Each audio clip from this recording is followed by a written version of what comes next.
small acts of kindness make us happier than big ones. Hey there.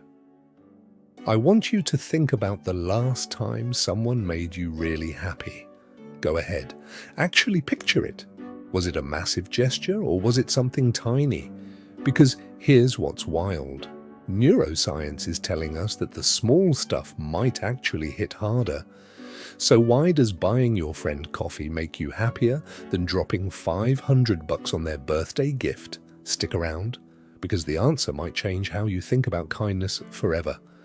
Okay, so there's this thing called the hedonic treadmill. Basically, your brain is an adaptation machine. When something big and exciting happens, like you get a huge bonus at work, you're thrilled. But within weeks, you've adjusted. It's your new normal. The happiness fades. Now, here's the kicker. Small kindnesses don't trigger this same adaptation. When you help someone in a tiny, intentional way, your brain stays engaged because it doesn't feel like normal yet. You keep noticing it. A co-worker once told me she started leaving little post-it notes of encouragement on her friend's mirror. 3 years later, that friend still talks about how those notes changed her mental health. A 5-second act, but it never got old.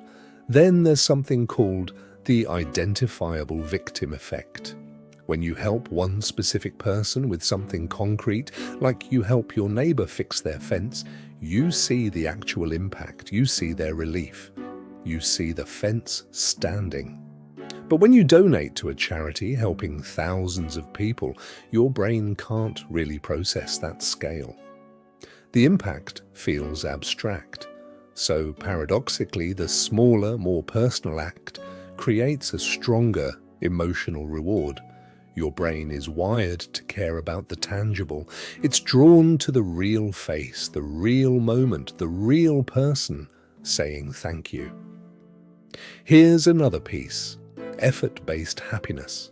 Psychologists have found that the effort you put in matters almost as much as the outcome. If you spend 20 minutes handwriting a card versus 15 seconds sending a text, guess which one makes you feel better? The handwritten one. Why? Because your brain credits you for the effort. You can feel yourself choosing to care. Small acts of kindness often require deliberate effort.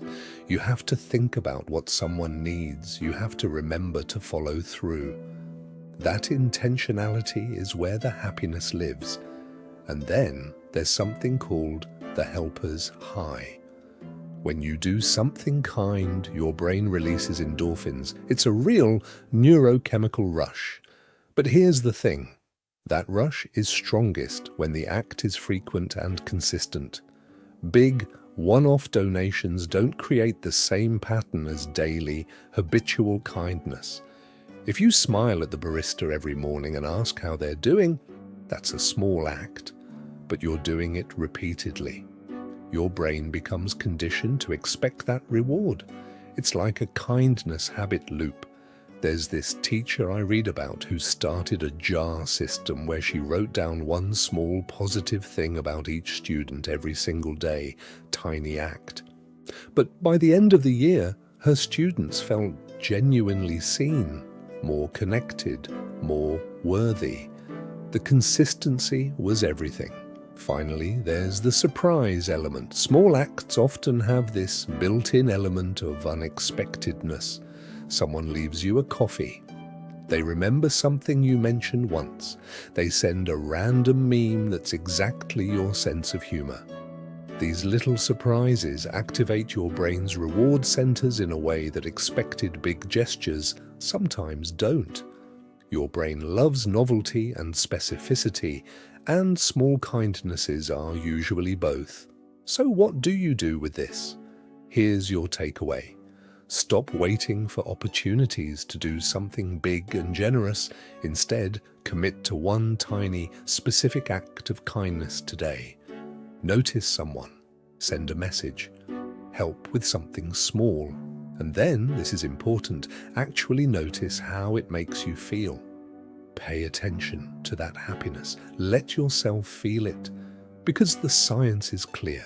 The smallest gestures, done with intention and attention, create the biggest happiness returns. It's not about the size of the act, it's about the size of your awareness of it. And that's always in your control.